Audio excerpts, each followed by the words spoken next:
तापमान बढ़ने के कई प्रभाव और कारण हो सकते हैं जो विभिन्न स्तरों पर देखे जा सकते हैं। यहाँ कुछ महत्वपूर्ण बिंदु दिए गए हैं। 1. Global warming. वैश्विक तापमान में वृद्धि का एक प्रमुख कारण ग्रीन हाउस गैसों जैसे CO2, मीथेन का बढ़ना है।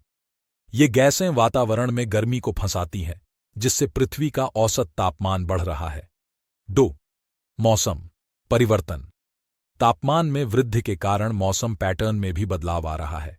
गर्मी की लहरें अधिक सामान्य हो गई हैं और सर्दियों में तापमान कम हो गया है।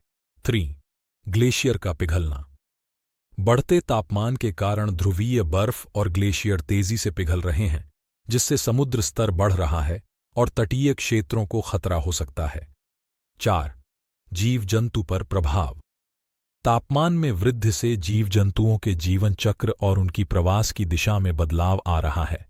कई प्रजातियों के लिए यह संकट का कारण बन सकता है। 5. मानव स्वास्थ्य। बढ़ते तापमान का सीधा असर मानव स्वास्थ्य पर पड़ता है। हीट वेव और अत्यधिक गर्मी के कारण हीट स्ट्रोक, डिहाइड्रेशन और अन्य स्वास्थ्य समस्याएं बढ़ सकती हैं। 6. कृषि और खाद्य सुरक्षा। तापमान में वृद्धि के कारण कृषि पैदावार पर भी नकारात्मक प्रभाव पड़ सकता है।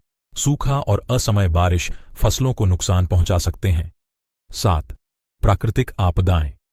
तापमान बढ़ने से बाढ़, सूखा और तूफान जैसी प्राकृतिक आपदाओं की आवृत्ति और तीव्रता में वृद्धि हो सकती है। तापमान में बढ़ोतरी एक गंभीर मुद्दा है, जिसे कम करने के लिए वैश्विक स्तर पर सहयोग और सतत प्रयासों की आवश्यकता है। ऊर्जा के नवीकरणीय स्रोतों का उपयोग, ग्रीन हाउस गैसों के उत्सर्जन को कम करना और पर्यावरण संरक्षण की दिशा में कदम उठाना आवश्यक है। Thanks for the watching videos.